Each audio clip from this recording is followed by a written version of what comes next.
الحمد لله رب العالمين والعاقبة للمتقين والصلاة والسلام على رسوله محمد وعلى آله وأصحابه أجمعين وعلى من تبعهم بإحسان إلى يوم الدين أما بعد.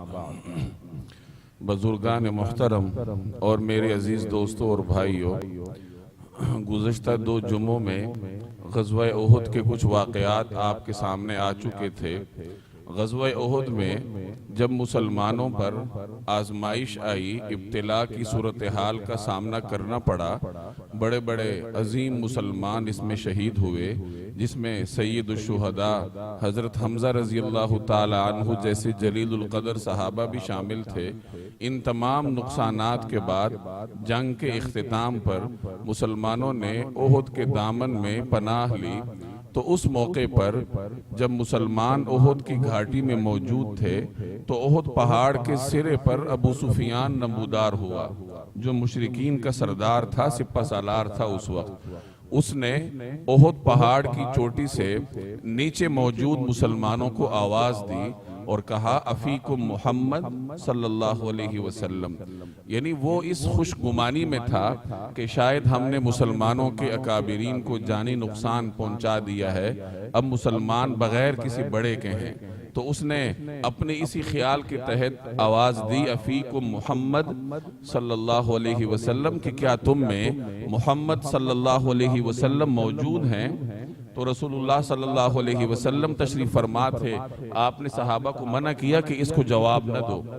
تو جب جواب میں خاموشی رہی تو ابو سفیان خوش ہوا کہ شاید میرا خیال ٹھیک ہے. اس نے دوبارہ سوال کیا افیکم ابو بکر ابن ابی قحافہ، کہ کیا تم لوگوں میں ابو بکر بن ابی قحافہ موجود ہیں؟ مسلمان پھر خاموش رہے. رسول اللہ صلی اللہ علیہ وسلم نے خاموشی کا حکم دیا. ابو سفیان نے تیسرا سوال کیا افیکم عمر بن الخطاب، کہ کیا تم میں عمر بن خطاب موجود ہیں؟ تو مسلمان خاموش رہے.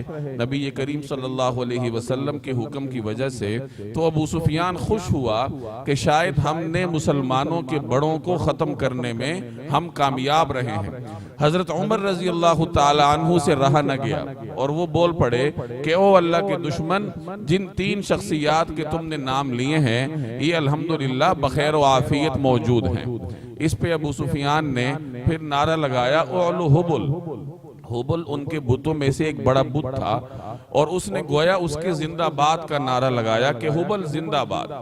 اب اس موقع پر نبی کریم صلی اللہ علیہ وسلم نے صحابہ سے ارشاد فرمایا کہ تم جواب کیوں نہیں دیتے؟ تو صحابہ نے عرض کیا کہ یا رسول اللہ ہم کیا جواب دیں؟ تو آپ صلی اللہ علیہ وسلم نے فرمایا کہ اس کو جواب دو اللہ اعلی و اجل، کہ زندہ باد صرف اللہ تبارک و تعالی ہی کو زیب دیتا ہے، اللہ تبارک و تعالی سب سے بلند اور برتر ہے.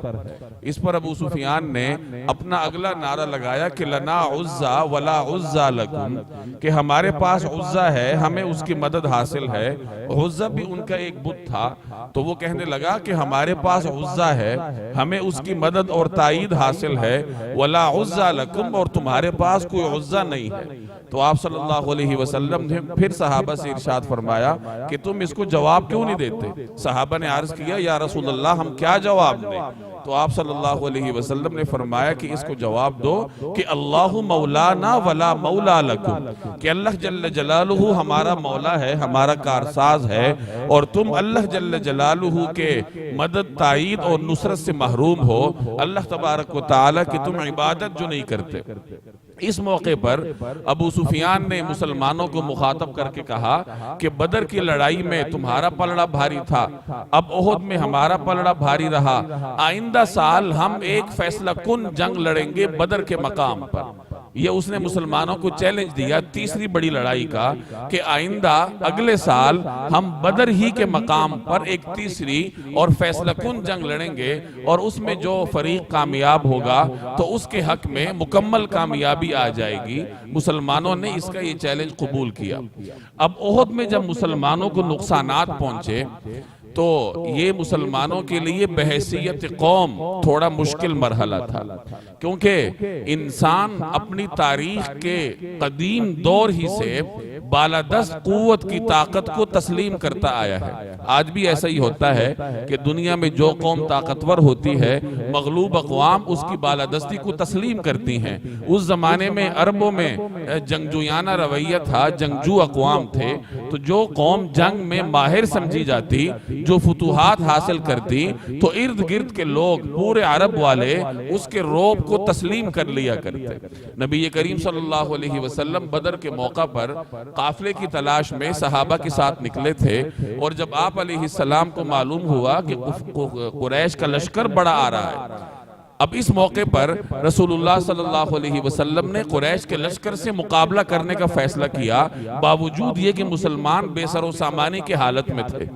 اور اس فیصلے کی دیگر وجوہات میں سے ایک وجہ یہ بھی ہے کہ آپ صلی اللہ علیہ وسلم کے پیش نظر یہ بھی ہو سکتا تھا کہ اب اس موقع پر مسلمانوں اور قریش کے درمیان ایک فیصلہ کن جنگ ہو، اور مسلمانوں کو اللہ تعالیٰ نصرت عطا کریں، تاکہ ارد گرد کے قبائل پر مسلمانوں کی فوجی طاقت کی دھاک بیٹھ جائے۔ اور ہوا بھی ایسے کہ جب 313 مسلمان اپنے سے دگنے تگنے مکی لشکر سے ٹکرائے اور فتح یاب ہوئے، تو ارد گرد کے عربوں پر جو چھوٹے چھوٹے مختلف جنگجو قبائل عرب کے صحراؤں میں تھے، بدو تھے، تو ان پر مسلمانوں کی طاقت کا روب بیٹھ گیا، اور ان کی ہمت نہ رہی مدینہ منورہ کو غلط نگاہوں سے دیکھنے کی یا حملہ کرنے کی۔ لیکن جب احد میں معاملہ برعکس ہوا، مسلمانوں کو نقصان اٹھانا پڑا، 70 کے قریب نامور مسلمان شہید ہوئے، تو اب مسلمانوں کا جو روب قائم تھا، اب اس کی صورتحال ویسے نہ رہی۔ ارد گرد کے جتنے قبائل تھے وہ ویسے مسلمانوں کے خلاف تھے، چونکہ وہ بت پرست تھے، اور مسلمان اسلام بتوں کی مخالفت کی تعلیم دیتا تھا، اسلام ایک اللہ کی طرف بلاتا تھا۔ تو ایک تو یہ نظریاتی جنگ تھی، اور دوسرے نمبر پر اس زمانے میں جو ارد گرد کے قبائل آباد تھے، بنو غطفان جیسے، یہ جنگجو تھے اور لوٹ مار ان کا پیشہ تھا، کہ گزرنے والے قافلوں کو لوٹ کر اپنا یہ گزر بسر کیا کرتے تھے، اور اسلام لوٹ مار کے قولی عملی دونوں اعتبار سے مخالف تھا۔ انہیں معلوم تھا کہ اگر یہ مسلمان بالادست ہو گئے تو ہمارے لیے لوٹ مار کرنا ممکن نہیں ہوگا، ہمارا روزی روٹی کا راستہ بند ہو جائے گا۔ تو ان وجوہات کی بنیاد پر وہ ہمیشہ اس طاق میں رہتے تھے کہ ہمیں کوئی موقع ملے اور ہم اسلام کو کمزور کر سکیں۔ غزوہ احد کے بعد انہیں موقع مل گیا کہ اب چونکہ مسلمان نقصان اٹھا چکے تھے، تو ارد گرد کے قبائل میں اب مسلمانوں کی فوجی طاقت کا وہ روب نہ رہا۔ اب یہ خطرہ پیدا ہوا کہ کہیں ارد گرد کے قبائل والے انفرادی طور پر یا اجتماعی طور پر مدینہ طیبہ پر چڑھائی نہ کر دیں، اور کچھ قبائل والے عملی طور پر ایسا سوچ بھی رہے تھے۔ رسول اللہ صلی اللہ علیہ وسلم نے اس نازک موقع پر بڑے اہم ترین اقدامات اٹھائے مسلمانوں کا روب بحال کرنے کے لیے۔ پہلے نمبر پر آپ صلی اللہ علیہ وسلم نے یہ فیصلہ کیا، حیرت انگیز فیصلہ، کہ جب احد کی لڑائی کے بعد مسلمان واپس آئے تو ایک رات مدینہ میں مسلمانوں نے گزاری۔ اگلے دن آپ صلی اللہ علیہ وسلم ان تمام مسلمانوں کو لے کر قریش لشکر کے تعاقب میں روانہ ہوئے۔ ابو سفیان کا لشکر جو بظاہر فتح کے شادیانے بجاتا ہوا جا رہا تھا، تو ان کی طرف سے یہ خطرہ تھا کہ وہ کہیں فتح کے نشے میں چور ہو کر واپس نہ لوٹ آئیں اور مدینہ پہ حملہ نہ کر دیں۔ رسول اللہ صلی اللہ علیہ وسلم نے اس اندیشے کے پیش نظر آگے بڑھ کر کارروائی کرنے کا فیصلہ کیا۔ اب یہ اس اعتبار سے حیرت انگیز فیصلہ تھا کہ مسلمان زخم خوردہ تھے، احد میں زخم اٹھا چکے تھے، بہت سارے مسلمان شہید ہو چکے تھے، اور جو باقی بھی تھے ان میں سے بھی اکثر کو زخم لگے ہوئے تھے، اور ایک رات صرف آرام کا موقع ملا۔ اگلے دن صبح آپ صلی اللہ علیہ وسلم نے اعلان فرمایا کہ قریش کے تعاقب کے لیے نکلنا ہے، اور اس موقع پر وہی شخص ہمارے ساتھ جائے گا جو غزوہ احد میں موجود تھا، جو کل احد کی لڑائی میں موجود تھا، وہی ہمارے ساتھ جا سکتا ہے۔ عبداللہ بن ابی نے اس موقع پر نبی کریم صلی اللہ علیہ وسلم کے ہم رکابی کی کوشش کی کہ میں بھی ساتھ جاتا ہوں اپنے حواریوں کے ہمراہ، لیکن آپ صلی اللہ علیہ وسلم نے اسے اجازت نہیں دی۔ حضرت جابر بن عبداللہ رضی اللہ تعالی عنہ نے عرض کیا کہ یا رسول اللہ، میں ایک عذر کے پیش نظر احد کے میدان میں حاضر نہیں تھا کہ میرے والد نے میری جوان بہنوں کی ذمہ داری میرے ذمے کر رکھی تھی، تو اس عذر کے پیش نظر میں نہ جا سکا، تو اب مجھے اجازت دیجئے۔ تو آپ صلی اللہ علیہ وسلم نے انہیں اجازت مرحمت فرمائی، اور اس طریقے سے مسلمانوں کے لشکر نے رسول اللہ صلی اللہ علیہ وسلم کی قیادت میں مکی لشکر کا تعاقب کیا، اور ہمراء الاسد جو مکہ مکرمہ مدینہ طیبہ سے 8 میل کے فاصلے پر ہے، نبی کریم صلی اللہ علیہ وسلم نے وہاں جا کر پڑاؤ ڈالا۔ ادھر ابو سفیان نے اپنے لشکر سے مشورہ کیا کہ ہمیں لوٹ کر مسلمانوں کے خلاف فیصلہ کن کارروائی کرنی چاہیے، لیکن معبد خزاعی جو مسلمان ہو چکے تھے اور ابو سفیان کو علم نہیں تھا، اس نے ان کو ڈرایا کہ مسلمان تو بہت بڑے لشکر کے ساتھ تمہارا تعاقب کرنے کے لیے نکلے ہیں، اور اس ٹیلے کے پرے تھوڑی ہی دیر کے بعد تم ان کے لشکر کا ہر اول دستہ دیکھ لوگے۔ تو اس طرح ابو سفیان خوف زدہ ہوا، اور اس نے مسلمانوں پر مڑ کر وار کرنے کے بجائے مکہ کا راستہ لیا۔ تو ایک تو یہ قدم آپ صلی اللہ علیہ وسلم نے اٹھایا، جس سے قریش کو جو بظاہر ایک کامیابی یا ایک درجہ کامیابی حاصل ہوئی تھی، اس کی ہوا جاتی رہی، اور ارد گرد کے قبائل پر ایک دھاک بیٹھی کہ مسلمان زخم خوردگی کی حالت میں بھی آگے بڑھ کر کارروائی کر سکتے ہیں۔ اور دوسرے نمبر پر آپ صلی اللہ علیہ وسلم نے قبیلہ بنو اسد جو مسلمانوں پر حملہ کرنے کا سوچ رہا تھا، ان سے پہلے آپ صلی اللہ علیہ وسلم نے حضرت ابو سلمہ رضی اللہ تعالی عنہ کو 150 انصار اور مہاجرین کا دستہ دے کر بھیجا تاکہ ان کی سرکوبی کی جائے۔ اس نوعیت کی چند چھوٹی چھوٹی کاروائیاں ایسے موقع پر مسلمانوں نے بڑی تیزی کے ساتھ کی، اور اس کا مقصد یہی تھا کہ ارد گرد کے عربوں پر مسلمانوں کے روب کو بحال کیا جائے، تاکہ ان کو یہ علم ہو کہ مسلمان آج بھی فوجی طاقت ہیں، اور احد کے میدان میں اگرچہ وقتی طور پر مسلمانوں کو نقصان اٹھانا پڑا، لیکن اس کے باوجود اسلام کی فوجی طاقت کا سامنا کرنا آج بھی قبائل کے لیے ممکن نہیں ہے۔ تو اس طریقے سے مسلمان اپنا کھویا ہوا روب حاصل کرنے میں کسی حد تک کامیاب رہے۔ ان دنوں میں 2 بڑے المناک واقعات پیش آئے۔ پہلا واقعہ رجی کے نام سے سیرت کی کتابوں میں ذکر کیا جاتا ہے۔ ہوا یہ کہ عزل اور قارہ یہ 2 قبائل تھے، یہ رسول اللہ صلی اللہ علیہ وسلم کی خدمت میں ان کے کچھ نمائندے حاضر ہوئے۔ انہوں نے آ کر درخواست کی کہ یا رسول اللہ، ہماری قوم مسلمان ہو چکی ہے، اور آپ ہمارے ساتھ کچھ مسلمان مبلغین کو بھیجیے تاکہ وہ ہماری قوم کو اسلام کے احکامات سکھائیں۔ رسول اللہ صلی اللہ علیہ وسلم نے ان کے اس مطالبے کے پیش نظر ایک روایت کے مطابق 7 اور ایک روایت کے مطابق 10 مسلمان مبلغین کی ایک جماعت ان کے ہمراہ بھیجی۔ یہ مسلمان ان کے ساتھ روانہ ہوئے۔ رابغ اور جدہ کے درمیان ایک چشمہ تھا رجی نامی۔ جب یہاں پر پہنچے تو ان 10 مسلمانوں کے جو یہ میزبان تھے عزل اور قارہ کے لوگ، انہوں نے غداری کی، اور قریب میں بنو لحیان کا ایک قبیلہ آباد تھا جو مسلمانوں کا دشمن تھا۔ انہوں نے ان کو خبر کر دی کہ اس طریقے سے 10 مسلمان ہمارے ساتھ ہیں، آپ لوگ ان پہ حملہ کر دو۔ تو بنو لحیان کے 100 یا 200 تیر اندازوں نے مسلمانوں کا تعاقب کیا۔ جب ان 10 معصوم مسلمانوں نے ان کو آتا ہوا دیکھا کہ ایک بڑی مسلح فوج ہمارے اوپر حملہ آور ہے، تو انہوں نے بڑھ کر ایک ٹیلے پر پناہ لے لی۔ انہوں نے اس ٹیلے کو گھیر لیا اور مسلمانوں کو کہا کہ آپ لوگ نیچے اتر آئیں، اگر آپ نیچے اتریں گے، ہتھیار ڈال دو، اپنے آپ کو ہمارے حوالے کر دو، تو ہم تمہیں امان دے دیں گے، تمہاری جان محفوظ رہے گی۔ ان کے جو سربراہ تھے مسلمانوں کے حضرت عاصم بن ثابت رضی اللہ تعالی عنہ، انہوں نے کہا کہ میں کسی کافر کا امان یا کافر کا عہد اور پناہ قبول نہیں کرتا۔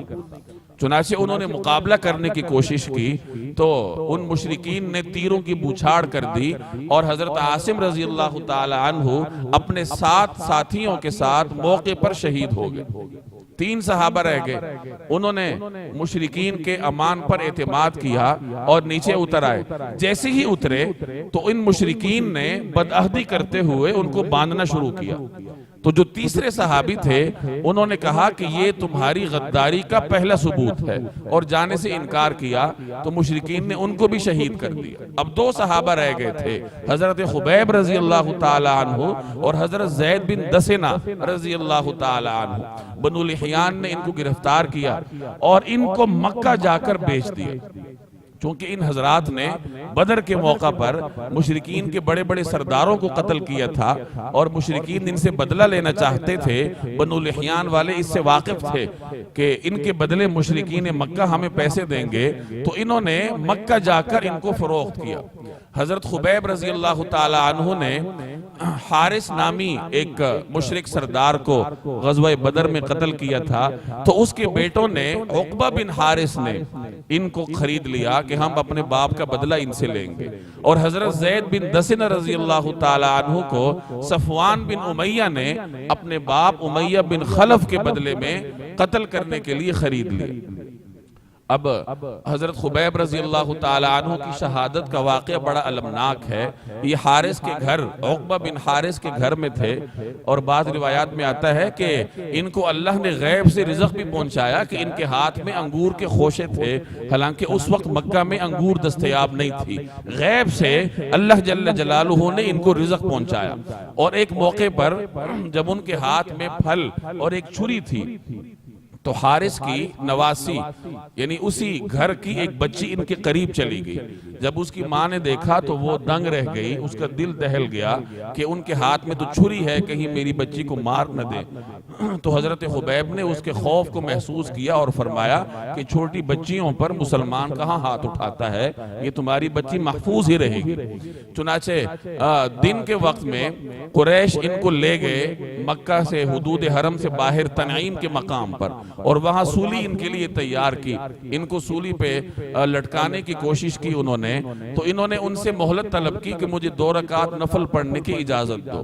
انہوں نے اجازت دے دی، انہوں نے 2 رکعت نفل پڑھے، اور سلام پھیرنے کے بعد کہا کہ میرا دل چاہ رہا تھا کہ نفل لمبے کروں، لیکن اس ڈر سے میں نے لمبے نہیں کیے کہ تم یہ سمجھو گے کہ میں موت سے گھبرا رہا ہوں اور اپنی زندگی کے لمحات کو طول دے رہا ہوں۔ اور ایسے موقع پر انہوں نے شعر کہا کہ ما ابالی حین اقتل مسلما علی ای شق کان للہ مسرعی، کہ مجھے کیا پرواہ ہے جب میں حالت اسلام میں اللہ کے حضور اپنی جان پیش کر رہا ہوں، تو جس پہلو پر بھی اللہ کے حضور میں اپنی جان حاضر کر دوں، پیش کر دوں، مجھے اس کی کوئی پرواہ نہیں۔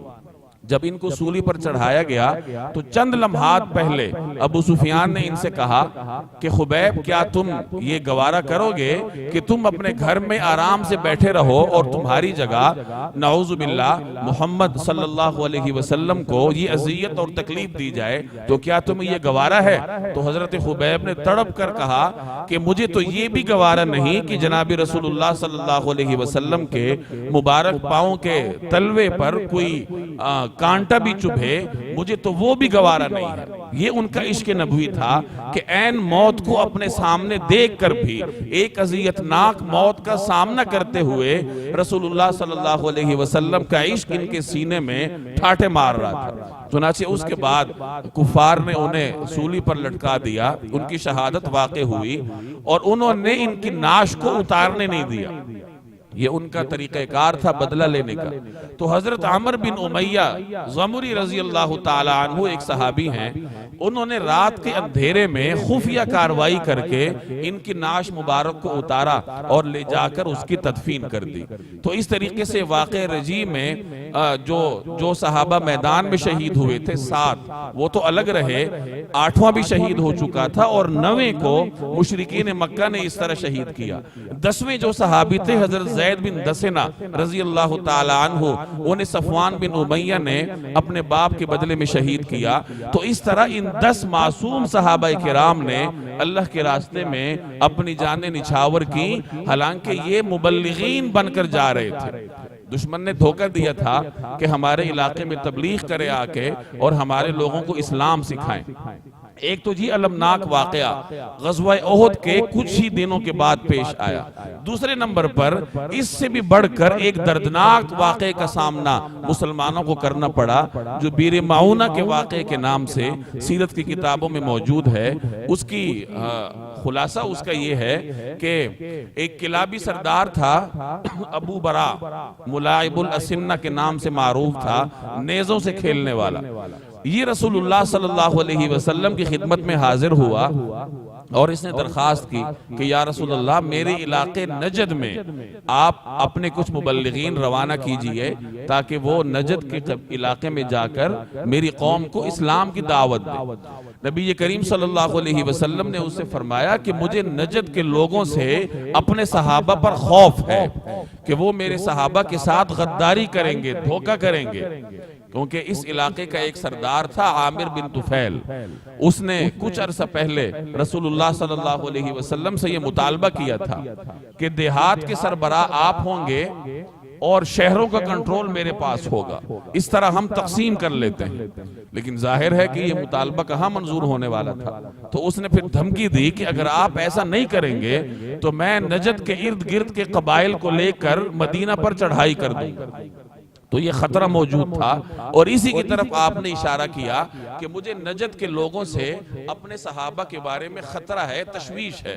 لیکن اس شخص نے، ابو برا نے، آپ صلی اللہ علیہ وسلم کو یقین دلایا کہ میں ان کا ذمہ دار ہوں، یہ میری پناہ میں ہوں گے۔ آپ صلی اللہ علیہ وسلم نے اس کے ساتھ 70 صحابہ کرام کی، مبلغین صحابہ کی ایک جماعت کی، اور یہ بڑے پاک باز اور درویش قسم کے لوگ تھے، قراء صحابہ تھے۔ یہ دن کو لکڑیاں چنتے تھے، لکڑیاں جمع کرتے تھے اور ان کو بیچ کر پھر اصحاب صفہ کے خوراک کا بندوبست کرتے تھے، کچھ اپنے پاس رکھ لیتے، کچھ اصحاب صفہ کے لیے وقف کر دیتے، اور دن کے باقی حصے میں قرآن کریم کی تلاوت کیا کرتے، رات کو نوافل پڑھا کرتے۔ یہ ایسے درویش اور فقیر منش قسم کے صحابہ تھے، قراء صحابہ تھے۔ آپ صلی اللہ علیہ وسلم نے یہ 70 صحابہ ان کے ہمراہ کی۔ جب یہ مدینہ طیبہ سے روانہ ہوئے اور بیر معونہ کے مقام پر پہنچے تو وہاں انہوں نے قیام کیا۔ رسول اللہ صلی اللہ علیہ وسلم نے مسلمانوں کی اس جماعت کو عامر بن طفیل کے نام ایک خط بھیجا تھا کہ جب تم اس کے قبیلے کے پاس پہنچو تو میرا یہ خط اس تک پہنچا دینا۔ چنانچہ حضرت حرام بن ملحان رضی اللہ تعالی عنہ نبی کریم صلی اللہ علیہ وسلم کے اس حکم پر عمل کرنے کے لیے آپ علیہ الصلوات والتسلیمات کا والا نامہ لے کر، خط مبارک لے کر عامر بن طفیل کے پاس گئے، جو ایک سرکش قسم کا قبائلی سردار تھا، مسلمانوں کا دشمن تھا۔ سفیر کا احترام اس زمانے میں ہر علاقے میں کیا جاتا تھا، آج بھی وہی صورتحال ہے۔ تو یہ سفیر بن کر گئے تھے آپ صلی اللہ علیہ وسلم کا خط لے کر۔ چنانچہ جب یہ اس کے سامنے گئے اور اس کو خط پکڑایا تو اس نے پیچھے کھڑے کسی شخص کو اشارہ کیا۔ اس کے اشارے پر اس نے حضرت حرام بن ملحان پر پیچھے سے نیزے کے ساتھ حملہ کیا۔ چنانچہ جب ان کی پیٹھ میں اس نے غداری کے ساتھ نیزہ مارا اور حضرت حرام بن ملحان نے اپنے جسم پر خون دیکھا تو اپنی شہادت کو قریب دیکھ کر انہوں نے بے ساختہ ایک نعرہ لگایا کہ فزتو ورب الکعبہ، کہ رب کعبہ کی قسم میں کامیاب ہو گیا۔ یہ صحابہ کا ایمان تھا کہ بس مرنے کی دیر ہے، جب اللہ کے حضور ہم نے پیش ہونا ہے تو اس کے بعد کامیابی ہی کامیابی ہے۔ ان کو شہید کرنے کے بعد اس نے قریب میں جو مزید قبائل آباد تھے، ریل، زکوان اور عسیہ نامی قبائل، ان سے جتھے منگوائے، فوج منگوائی، اور ان صحابہ کا جو باقی بیر معونہ کے مقام پر تھے 70 صحابہ جن میں ایک شہید ہو چکے تھے، 59 پیچھے تھے، تو ان کا مقابلہ کرنے کے لیے یہ روانہ ہوا۔ ادھر وہ صحابہ کرام حضرت حرام بن ملحان کی واپسی کے منتظر تھے۔ جب وہ واپس تشریف نہ لائے تو وہ ان کا پتہ کرنے کے لیے آگے گئے۔ آگے جب گئے تو ادھر سے عامر بن طفیل اپنے فوج کے ساتھ آ رہا تھا، سامنا ہوا۔ صحابہ تھوڑے سے تھے، وہ بھی کوئی جنگجو قسم کے تو نہیں تھے، درویش تھے، قراء صحابہ تھے۔ تو ان مشرکین نے ان کا گھیراؤ کر کے بڑی بے دردی کے ساتھ ان تمام صحابہ کو شہید کیا۔ صرف ایک شخص باقی بچا، اس کو عامر بن طفیل نے اپنی ماں کے کسی نظر کے بدلے میں آزاد چھوڑا۔ جب وہ اس دردناک واقعے کی خبر لے کر رسول اللہ صلی اللہ علیہ وسلم کی خدمت میں حاضر ہوئے تو روایات میں آتا ہے کہ نبی کریم صلی اللہ علیہ وسلم اس قدر غمگین ہوئے کہ عمر بھر آپ صلی اللہ علیہ وسلم کو اتنا غمگین نہیں دیکھا گیا کہ کس طریقے سے بے دردی کے ساتھ 70 صحابہ کرام کو شہید کیا گیا، اور اس سے پہلے رجی کے واقعے میں 10 صحابہ کو شہید کیا گیا تھا۔ گویا کہ احد کے زخم تازہ ہو گئے۔ احد میں بھی اتنی ہی تعداد صحابہ کی شہید ہوئی تھی، لیکن یہ احد سے بھی بڑھ کر زخم تھا، کیونکہ احد میں تو مسلمانوں نے دو بدو جنگ کی تھی، میدان جنگ میں اپنی جانیں اللہ کے حضور پیش کی تھی، اور یہاں تو یہ معصوم اور پاک باز جماعت کو دھوکے کے ساتھ شہید کیا گیا۔ رسول اللہ صلی اللہ علیہ وسلم اس پر اتنے غضبناک ہوئے کہ آپ صلی اللہ علیہ وسلم نے 1 مہینے تک ان قبائل کا نام لے کر فجر کی نماز میں ان پر بد دعا کی، جسے ہمارے فقہاء نے قنوت نازلہ کا نام دیا ہے۔ چنانچہ آپ صلی اللہ علیہ وسلم کے اسی طرز عمل کے پیش نظر فقہاء کا یہ نقطہ نظر ہے کہ آج بھی اگر مسلمانوں کو کوئی اجتماعی مصیبت درپیش ہو تو وہ قنوت نازلہ کا اہتمام کر سکتے ہیں۔ امام شافعی رحمہ اللہ تو یہ فرماتے ہیں کہ قنوت نازلہ کسی بھی نماز میں پڑھی جا سکتی ہے، لیکن احناف کا یہ نقطہ نظر ہے کہ یہ صرف فجر کی نماز میں رکوع کے بعد جب امام کھڑا ہوتا ہے قومے میں تو اس وقت امام بلند آواز سے قنوت نازلہ کی دعا پڑھے گا، جس میں مسلمانوں کے لیے دعا ہے، دشمن پر بد دعا ہے، اسلام دشمنوں پر، اور مقتدی اس پر آمین کہیں گے۔ تو رسول اللہ صلی اللہ علیہ وسلم نے اپنے اندرونی تشویش اور غضب کی وجہ سے، غم کی وجہ سے پورا 1 مہینہ ریل، زکوان، عسیہ اور لحیان ان قبائل کا نام لے کر ان پر بد دعا فرمائی۔ جب پیغمبر ان کے لیے اس قدر اہتمام سے بد دعا کرے گا تو ان کی بدبختی میں کیا شک رہ جائے گا۔ تو اس قدر سخت حالات سے صحابہ کرام کو، مسلمانوں کو گزرنا پڑا۔ ان حالات کو آپ کے سامنے بیان کرنے کا مقصد یہ ہے کہ ذرا ہمیں احساس ہو کہ یہ جو اسلام ہم تک پہنچا ہے، رسول اللہ صلی اللہ علیہ وسلم کی یہ جو تعلیمات میرے اور آپ کے ہاتھ میں موجود ہیں، یہ کس قدر خون کے سمندر عبور کر کے یہاں تک پہنچی ہیں۔ صحابہ کرام کی پاک باز جماعت کو کس قدر ظلم کے دریا عبور کرنے پڑے تھے، دشمنوں کے تشدد کا سامنا کرنا پڑا تھا، اور اپنی جانیں نچھاور کر کے میرے اور آپ کے لیے دین کا یہ قیمتی سرمایہ چھوڑ گئے تھے۔ اور ہم اپنا طرز عمل بھی دیکھ لیں کہ دین کے ساتھ ہمارا کیا طرز عمل ہے، قرآن کریم کے ساتھ ہمارا کس قدر تعلق ہے، نبی کریم صلی اللہ علیہ وسلم کی سنتوں کے ساتھ ہمارا کیا رویہ ہے۔ تو ان حالات کو اپنے ذہن میں رکھ کر پھر انسان اپنا کوئی رویہ متعین کرے کہ مجھے قرآن کریم کے ساتھ کتنا ایک تعلق رکھنا چاہیے، اور رسول اللہ صلی اللہ علیہ وسلم کی سنتوں پر کس طریقے سے عمل کرنا چاہیے۔ میرے بھائی، صرف خالی نعروں سے کچھ نہیں ہوتا۔ ہمارے مسلمان زیادہ سے زیادہ کیا کرتے ہیں کہ سیرت کی کوئی محفل جما لیں گے، نبی کریم صلی اللہ علیہ وسلم کے اسم گرامی پر کوئی محفل جم جائے گی، اس میں جوشیلی تقریر ہوگی، جوشیلے نعرے ہوں گے، اور محفل کے بعد نہ تو کہنے والے کو سنت کا پتہ ہوتا ہے اور نہ سننے والوں کو کی اہمیت کا اندازہ ہوتا ہے۔ تو سنت کی اہمیت کا اندازہ اگر ہم آج نہیں کریں گے تو کل کو آنکھ بند ہونے کے بعد جب نبی کریم صلی اللہ علیہ وسلم کی روبرو پیش ہونا ہوگا تو کس منہ سے جائیں گے؟ جب نہ ہمارے چہرے پر آپ علیہ السلام کی سنت ہوگی، نہ ہمارا لباس رسول اللہ صلی اللہ علیہ وسلم کے مطابق ہوگا، نہ ہماری زندگی کا طرز عمل نبی کریم صلی اللہ علیہ وسلم کے مطابق ہوگا، جب ہم اپنی ساری زندگی مغربی تہذیب کے سیلاب میں بہہ کر گزاریں گے، بے پردگی میں، سنت کی مخالفت میں، تو کس منہ سے جناب رسول اللہ صلی اللہ علیہ وسلم کا سامنا کریں گے؟ تو ہمیں ہوش کے ناخن لینے کی ضرورت ہے۔ اللہ تبارک و تعالی مجھے اور آپ کو عمل کی توفیق دے۔ وما علینا الا البلاغ۔